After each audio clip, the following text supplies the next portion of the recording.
விடுதலை சிறுத்தை கட்சியினுடைய தலைவரும் நாடாளுமன்ற உறுப்பினருமான அருமை தோழர் தோல் திருமாவளவன் அவர்களே, இங்கே உரையாற்றி அமர்ந்திருக்கக்கூடிய இந்திய கம்யூனிஸ்ட் கட்சியினுடைய தலைவர்கள் ஒருவரான அருமை தோழர் வீரபாண்டியன் அவர்களே, உரையாற்றி அமர்ந்திருக்கக்கூடிய சட்டமன்ற உறுப்பினர் அருமை தோழர் பாலாஜி அவர்களே, சானுவாசன் அவர்களே, நான் இறப்பதற்கு முன்னதாக ஜனநாயகம் வெல்லட்டும் என்று ஒரு அர்ப்பணிப்போடு இங்கு உரையாற்றி அமர்ந்திருக்கக்கூடிய மருத்துவர் காந்தராஜ் அவர்களே, மூத்த பத்திரிகையாளர் ஐயநாதன் அவர்களே, இந்த நிகழ்ச்சியை கலந்து கொண்டிருக்கக்கூடிய அருமை தோழர்களே, நண்பர்களே,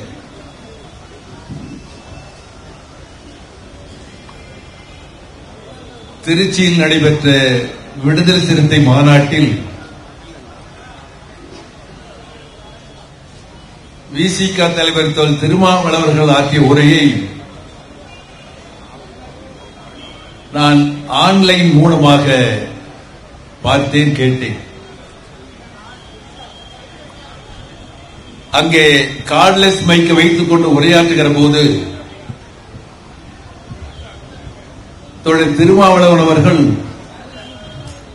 உறுதியாக சொன்னார், உறக்கமிட்டு சொன்னார், பாஜக மோடி மிகப்பெரிய ஃப்ராடுன்னு சொன்னார். இந்த வார்த்தை சொன்னார்.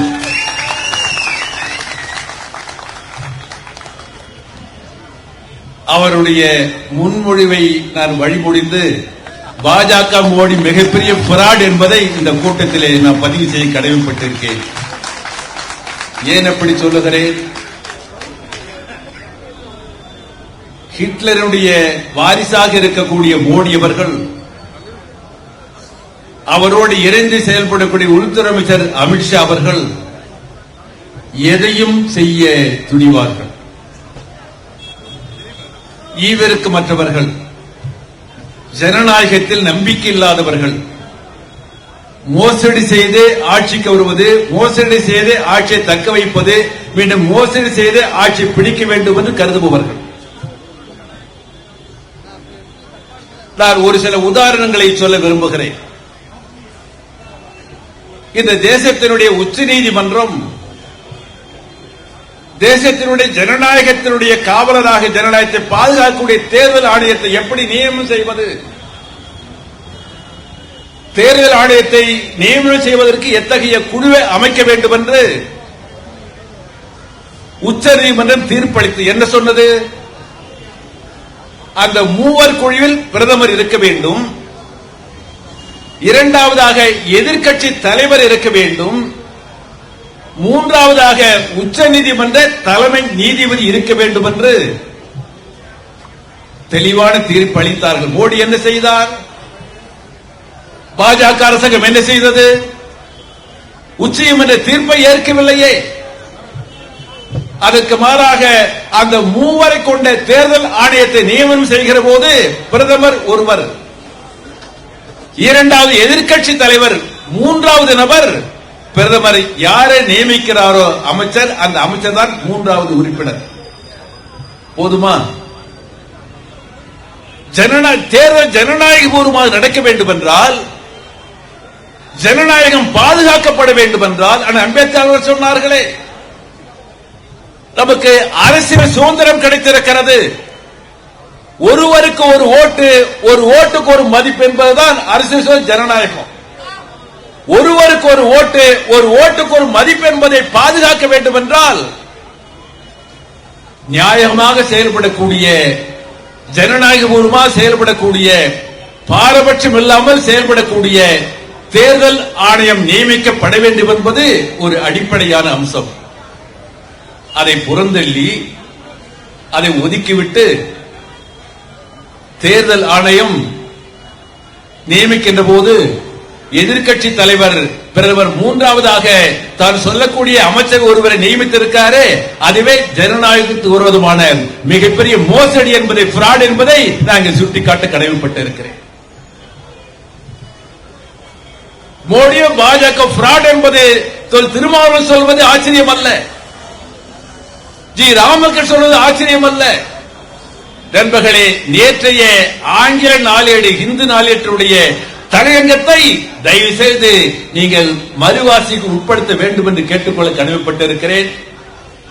இந்த ஆங்கில நாளேடு ஒரு பாரபட்சமற்ற ஒரு அரசியலற்ற ஒரு நாளேடு, பாரபட்சமாக எழுதக்கூடிய நாளேடு. அந்த நாட்டை தலையங்கம் சொல்லுகிறது. அது பிஜேபி பற்றி சொல்லுகிற போது, சண்டிகார் மாநகராட்சி தேர்தலை பற்றி சொல்லுகிற போது பாஜக என்பது மிகப்பெரிய பிராடுன்னு தலையங்கத்தில் தலைப்பு. நான் எதிர்பார்க்கவே இல்லை. ஆச்சரியம். தோழர் திருமாவளவன் சொல்வதோ நான் சொல்வதோ வீரபாண்டி மற்ற சொல்வது பிரச்சனையில் ஆச்சரியம் அல்ல. ஒரு நடுநிலை நாளேடு 135 ஆண்டு காலம் செயல்பட்டுக் கொண்டு இயங்கிக் கொண்டிருக்கக்கூடிய நாளேட்டு தலையங்கத்தினுடைய தலைப்பு என்பது வெறும் ஃப்ராட் இல்ல, பிராக்ரண்ட் ஃப்ராடு. நான் கூட ஐயனாதன் கேட்டேன், பிராக்ரண்ட்னா வாசனை அர்த்தமாச்சு, ஃப்ராடுனா மோசடி அர்த்தமாச்சு. எப்படி இந்த வாசனை ஃப்ராட் ரெண்டையும் ஒன்னா சொன்னா ரொம்ப தந்திரமான ஃப்ராடுன்றதுக்கு அப்படி சொல்றாங்கன்னாரு. அது என்ன ஃப்ராடு பற்றி அந்த நாளேடு சொல்லுகிறது? சண்டிகர் மாநகராட்சிக்கு தேர்தலுங்க. சண்டிகர் என்பது பஞ்சாபுக்கும் ஹரியானாவுக்கும் சேர்ந்த தலைநகரம். ஒரே 2 மாநிலத்துக்கு ஒரு தலைநகரம். மாநகராட்சி தேர்தல் நடக்குது. 33 மாமன்ற உறுப்பினர்கள் தேர்வு செய்யப்படுறாங்க. மேயர் தேர்தல் நடக்குது. அந்த 30 கவுன்சிலர் ஓட்டு போடணும். ஓட்டு போட்டு முடிச்சாங்க. அது ஓட்டை என்ற தேர்தல் அதிகாரி என்ன செய்யறாருன்னா, இது ஆம் ஆத்மிக்கு போட்ட 8 ஓட்டு செல்லாது, செதஞ்சு போச்சு, பிஜேபி மேயரா ஜெயிச்சாருன்னு அறிவிச்சிட்டார். காங்கிரஸ் கட்சியும் ஆம் ஆத்மி இணைந்து மேயர் தேர்தலில் ஒரு வேட்பாளர் நிறுத்தி போட்டியிடுறாங்க. எல்லாருக்கும் ஆச்சரியம். ஐயா, பிஜேபிக்கு கவுன்சிலரே கிடையாது, எப்படி 8 ஓட்டு செல்லாதுன்னு சொல்லலாம்? அந்த ஓட்டு செதஞ்சு போச்சு, அது வந்து இன்வாலிட் தேர்தல் அதிகாரி சொல்றாருன்னு சொல்லி அவங்க சுப்ரீம் கோர்ட் வழக்கு போனாங்க. அந்த தலைமை நீதிபதி 3 கொண்ட குழு என்ன பண்ணிச்சுன்னா, நீ ஓட்டு பெட்டியை தூக்கிட்டு வா, அந்த தேர்தல் அதிகாரி அழைச்சிட்டு வா, நீ எடுத்த வீடியோ கொண்டு வான்னு சொல்லிட்டாரு. உச்ச நீதிமன்றத்தில் எல்லாரும் வழக்கறிஞர் முன்னிலையில, நீதிபதி முன்னிலையில அந்த ஓட்டு பெட்டியை திறந்து என்ன பார்க்க ஆரம்பிக்கிறாங்க. அந்த மோசடி தேர்தல் அதிகாரிக்கு கைகால் நடுக்குது. ஏன் அவனுக்கு நடுக்குதுன்னா, நடுக்குது, வேர்த்து விரும்பி போச்சு. காரணம் என்னன்னா, அப்புறம் தான் எடுத்து பார்த்தா தெரியுது, எந்த ஓட்டு சிதைக்கப்படல, செல்லாத ஓட்டு கிடையாது. ஆனா தேர்தல் அதிகாரி மோசடியாக ஒரு பிராடாக ஆம் ஆத்மிக்கு போட்ட 8 ஓட்டை வந்து செல்லாத அறிவிச்சு பிஜேபி வெற்றின்னு அங்க வந்து அறிவிச்சிட்டார். இந்த ஏற்பாட்டை பண்ண பிஜேபி நட்டா என்ன பண்ணாருன்னா, கொஞ்சம் யோசிக்க வேண்டாமா? பிராடு நடந்ததை தெரிஞ்சுக்க வேண்டாமா? உடனே அறிவிச்சாரு, இந்த சண்டிகர் மாநகராட்சியுடைய மேயர் பாஜக வெற்றி இருக்கிறது, இது மோடிக்கு கிடைத்த வெற்றின்னு அறிவிச்சுட்டார். அதை விட பெரிய பிராடு அவரு. 2 நாள் 3 நாள் உடனே பிஜேபி சார்பா வழக்கு ஆஜரான வக்கீல் எந்திரங்களை கேட்டான், ஆமாங்க வாக்கு எண்ணிக்கை சரியில்லை, மோசடி நடந்து போச்சு, மறு வாக்கு எண்ணிக்கைன்னு கேட்டான். எவ்வளவு கிரிமினல் பாருங்க. நீதிபதி யோஜனை பண்ணாங்க, ஏன் மறு வாக்குப்பதிவு கேட்கிறான், ஏதோ சூட்சம் இருக்கு. அடுத்து பத்திரிகை செய்தி வருது, ஒரு 3 ஆம் ஆத்மி கவுன்சிலர்களை பாஜக விலை கொடுத்து வாங்கிட்டான். அடுத்து மறு வாக்குப்பதிவு ஆரம்பிச்சாச்சுன்னா அந்த 8 கவுன்சிலர்களை பாஜக விலை கொடுத்து வாங்கிவான். ஆக தேர்தல் மோசடி பண்ணுவான்னு சொல்லி நீதிபதி இனி வந்து மறு வாக்குப்பதிவுக்கு இடமில்ல. 30 ஓட்டு போட்டது பெட்டிக்குள்ள இருக்கு, ஓட்டு போட்டது வீடியோ எடுத்திருக்கிறாங்க சொல்லி கடைசியாக நீதிபதிகள் முன்னதாக, வழக்கறிஞர்கள் முன்னதாக அந்த ஓட்டு எண்ணி 8 ஓட்டு செல்லத்தக்க ஓட்டு தான், செல்லாத ஓட்டு ஏற்றுக்கொள்ள முடியாது என்று முடிவு பண்ணி அங்கே பாஜக வெற்றி என்பது மோசடியானது, ஆம் ஆத்மி வெற்றி பெற்றதாக சண்டிகர் மாநிலத்தை சண்டிகர் அறிவிச்சாங்களே, அப்படிப்பட்ட மிகப்பெரிய மோசடி, அந்த மோசடி பேர் வழிகளை நாம் சந்திக்க இருக்கிறோம் தேர்தலில். நண்பர்களே, இந்த ஒப்புகை சீட்டை பற்றி விளக்கமாக திருமாவளவர்கள் பேச இருக்கிறார்கள். அதுக்கும் அதிகமாக சொல்ல விரும்பவில்லை. எப்படிப்பட்ட மோசடி பேர் வழிகள்! சில தினங்களுக்கு உச்ச நீதிமன்றம் அந்த 2017ஆம் ஆண்டு பாஜக உருவாக்கிய அந்த தேர்தல் நிதி பத்திர அந்த நிதி வழங்கக்கூடிய திட்டம் இருக்கிறத அம்பலப்படுத்தி தீர்ப்பு வந்திருக்கிறது. அவங்க செஞ்சு நினைச்சு பார்த்தா எப்படிப்பட்ட கிரிமினல்ஸ்! பாஜக 2017 அந்த தேர்தல் நிதி பத்திரம் மூலமாக எதிர்கட்சியில் போகக்கூடாது, அந்த முதலாளிகள் நிதி பூரா ஆளுங்கட்சி வர வேண்டும் முடிவெடுத்து கிட்டத்தட்ட அந்த 16,000 கோடி ரூபாய் நிதி வச்சதுல 10,000 கோடிக்கு மேல பிஜேபி கஜானாவுக்கு போயிருக்குன்னு சொன்னா எப்படி சட்டத்தை உருவாக்குறாங்க? ரிசர்வ் பேங்க் எப்படி நீங்க பாரிஸ் காரில் போனீங்கன்னா பெரிய கட்டடம் இருக்குல்ல, ரிசர்வ் பேங்க் RBI எல்லா மாநிலத்திற்கு அந்த ரிசர்வ் பேங்க் இந்தியா எப்படி செயல்பட வேண்டும் என்று வெள்ளக்காரங்க சட்டத்தை உருவாக்கினாங்க. 1934ஆம் ஆண்டு வெள்ளக்காரன் காலத்தில் ரிசர்வ் பேங்க் இந்தியா எப்படி செயல்பட வேண்டும் என்று அன்னைக்கு உருவாக்கின சட்டம். மோடி அந்த சட்டத்தை திருத்த போறேன்னு சொன்னாரு. சொன்ன ரிசர்வ் பேங்க் அவர்கள் பதவி போய் ஐயோ சட்டத்தை திருத்தாதீங்க, வெள்ளக்காரன் உருவாக்கின சட்டம். ஒரு நோட்டு கொடுக்குன்னு சொன்னா அந்த நோட்டு அதிகாரம், இந்த நோட்டுக்கு மதிப்பு கொடுக்கறது ரிசர்வ் பேங்க் தான். அந்த ரிசர்வ் பேங்க் அதிகாரத்தை ஸ்டேட் பேங்க் கொடுக்காதீங்க, இந்தியன் பேங்க் கொடுக்காதீங்க, கோஆபரேட்டிவ் பேங்க் கொடுக்காதீங்க, எங்க அதிகாரத்தை பறிக்காதீங்கன்னு ரிசர்வ் பேங்க் அவர் கெஞ்சி கேட்டுக்கிட்டார். மோடி 1934ஆம் ஆண்டு வெள்ளக்கார உருவாக்கின அந்த ரிசர்வ் பேங்க் சட்டத்தை திருத்திட்டார். ரூபா நோட்டு இருக்கா கையில? அவன் எப்படி ஃப்ராடுன்றது பாருங்க தோழர்களே. ரிசர்வ் பேங்க் என்ன சொன்னார்னா, இந்த நோட்ல ஒரு வாசகம் எழுதி நான் கையெழுத்து போட்டிருக்கிறேன், ரிசர்வ் பேங்க் கவர்னர் நான் கையெழுத்து போட்டிருக்கிறேன், இந்த அதிகாரம் எனக்கு மட்டும்தான் இருக்கு, இந்த அதிகாரத்தை யாரும் கொடுத்துடாதீங்க. என்ன அதிகாரம்? I promise to pay the bearer sum of 500 rupees. இந்த நோட்டு யாரிடம் இருக்கிறதோ அவருக்கு 500 ரூபாய் நான் தருவதாக உறுதி அளிக்கிறேன். 5 ரூபாய், 10 ரூபாய், 20 ரூபாய், 50 ரூபாய், 100 ரூபாய், 500 ரூபாய், 1000 ரூபாய்னா அவர் என்ன பண்றாரு? இந்த உறுதி அளிக்கக்கூடிய அதிகாரம் என்பது ரிசர்வ் பேங்கை தவிர வேற யாருக்கும் இருக்கக்கூடாது.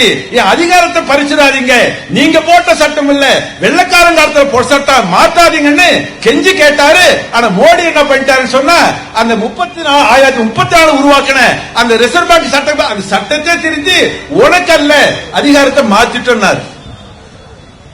ரிசர்வ் பேங்க் சட்டத்தை திருத்தி 500 ரூபாய் நோட்டை கொடுத்து இந்த உறுதி எனக்கு தான் சொன்ன ரிசர்வ் பேங்க்ல யாரும் பண்ணலாம். ஒரு திருத்தமாச்சா? அடுத்து கம்பெனி ஆக்ட், MRF கம்பெனியா, லைலண்ட் கம்பெனியா, சிம்சன் கம்பெனியா, டிவிஎஸ் கம்பெனியா, கம்பெனி முதலாளிகள் யாருக்கா நன்கொடை கொடுக்கணும்னா அந்த அவங்க வர லாபத்துல 7.5% மேல லாபம் கொடுக்க கூடாதுன்னு இருக்குங்க கம்பெனி சட்டத்துல. ஆனா அந்த வரம்பை திருச்சிட்டா மோடி திருச்சி, அது என்ன 7% இஷ்டப்படி கொடுக்கிட்டு வாங்கிக்கலாமே, அந்த சட்டம் அந்த கம்பெனி ஆக்ட அதை திருத்தினாங்க. தேர்தல் ஆணையம் அன்னைக்கு ஒரு நல்ல ஆணையர் இருந்தார். இப்ப நீங்க ஒரு செக் மூலம் ஒரு அரசியல் கட்சிக்கு நிதி வருதுன்னு சொன்னா நம்ம தேர்தல் ஆணையத்துக்கு கணக்கு கொடுக்கறப்ப அந்த பட்டியல் போட்டு ராமசாமி 1 லட்சம் கொடுத்தாரு, குப்பிசாமி 50,000 கொடுத்தாரு, அந்த பட்டியல் போட்டு கொடுக்கணும். நீங்க தேர்தல் ஆணையத்தினுடைய வெப்சைட்ல பார்த்தே பட்டியல் இருக்கும் வருஷம். ஆனா என்ன சட்டம் இருக்கிறாங்கன்னா, ஒரு முதலாளி ஒரு கட்சி ஒரு அரசுக்கு நிதி கொடுத்தா அது தேர்தல் ஆணையம் கேட்க முடியாது, தேர்தல் அதிகாரம் இல்லை என்று அந்த சட்டத்தையும் திருத்திட்டாங்க. கிரிமினலான வேலை. இத்தகைய மோடி ஆட்சியும் அமித்ஷா ஆட்சி என்பர்களே, இந்த மசோதா பார்லிமெண்ட்டுக்கு வரும்பொழுது அன்னைக்கு ராஜ்யசபையில பிஜேபிக்கு மெஜாரிட்டி இல்லை,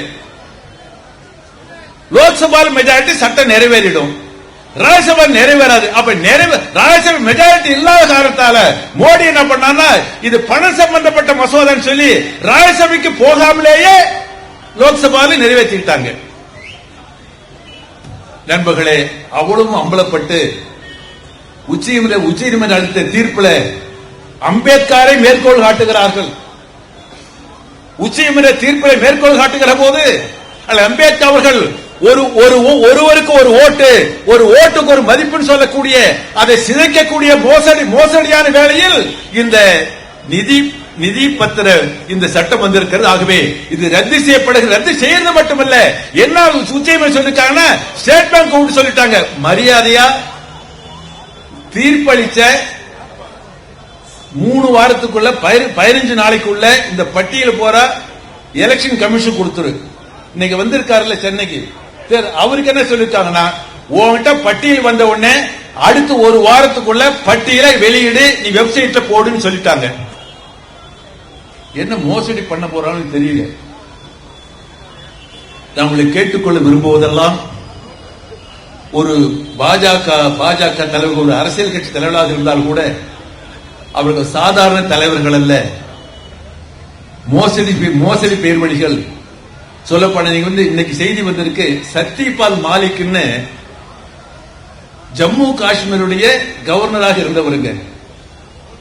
அவர் என்ன சொன்னார்னா, இந்த புல்வாமான ஒரு சம்பவம், கோர சம்பவம் நடந்ததாக தேர்தலை பயன்படுத்தி மோடி ஜெயிச்சார்ல, அதை பற்றி சொல்லுகிற போது இது மத்திய அரசாங்கத்தினுடைய தவறால் நடந்த சம்பவம் சொன்னார். என்ன சொன்னார் தெரியுங்களா?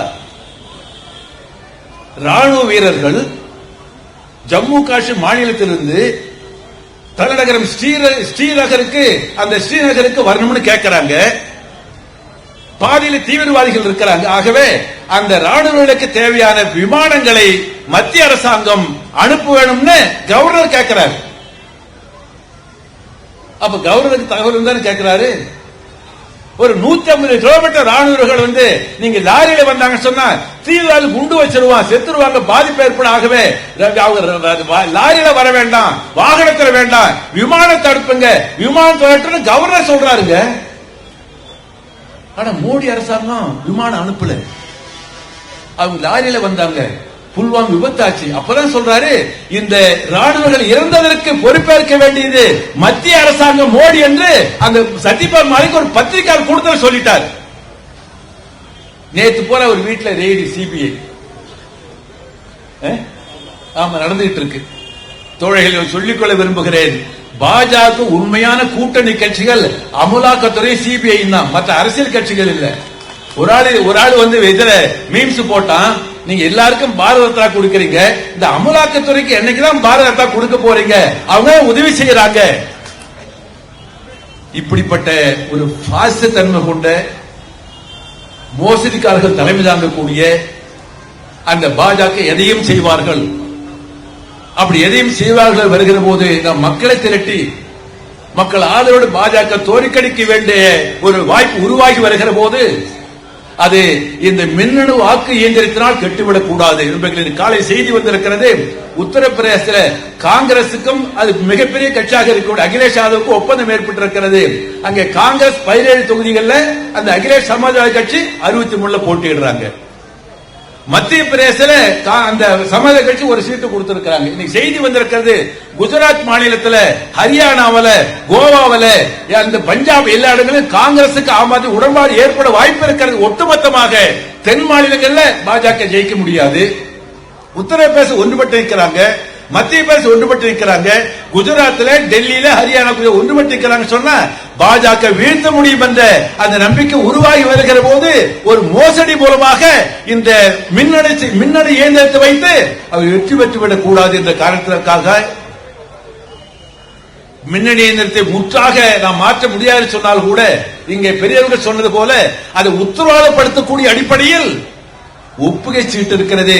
அந்த மின்னணுவில் கிடைக்கக்கூடிய வாக்குகளையும் ஒப்புகை சீட்டினுடைய வாக்குகளையும் இரண்டையும் எண்ணி பார்த்து பிறகுதான் முடிவை அறிவிக்க வேண்டும் என்பதோடு மட்டுமல்ல, எந்த சின்னத்திற்கு வாக்களிக்கிறோமோ அந்த வாக்களித்த பிறகு கண்ட்ரோல் யூனிட் ஒப்புகை சீட்டில் முரண்பாடு இருக்கக்கூடாது, வேறு மோசடிக்கு வழி இருக்கக்கூடாது அடிப்படையில் தான் இந்த காலையிலே தேர்தல் ஆணையம் சந்திக்கிற போது மார்க்சிஸ்ட் கம்யூனிஸ்ட் கட்சி சார்பாக தீர்மானம் கோரிக்கை வைத்திருக்காரோ 100% ஒப்புகை சீட்டை முறை கொண்டு வரப்பட வேண்டும் என்ற அடிப்படையில் மார்க்சிஸ்ட் கம்யூனிஸ்ட் கட்சி மனு கொடுத்திருக்கிறது, சிபிஐ மனு கொடுத்திருக்கிறது. அடிப்படை நண்பர்களே, நாம் வரக்கூடிய தேர்தலிலே இங்கே மக்களை திரட்டுவது மட்டுமல்லாமல் அந்த தேர்தல் நடைபெறுகிற போது தேர்தல் ஆணையம் என்பது 100% ஒப்புகை சீட்டை அந்த அடையாள அடிப்படையாக வைத்தான் தேர்தல் முடிவு அறிவிக்க வேண்டும் என்று அறிவிக்க வேண்டும் என்று கோரக்கூடிய முக்கியமான கோரிக்கை வைத்து நடக்கக்கூடிய ஆர்ப்பாட்டத்தை மார்க்சிஸ்ட் கம்யூனிஸ்ட் கட்சி சார்பாக முழுமையாக ஆதரிப்பதோடு இந்த முழக்கத்தை நாங்கள் முன்னெடுத்து செல்வோம் என்று வாய்ப்புக்கு நன்றி கூறி விடைபெறுகிறேன். நன்றி, வணக்கம்.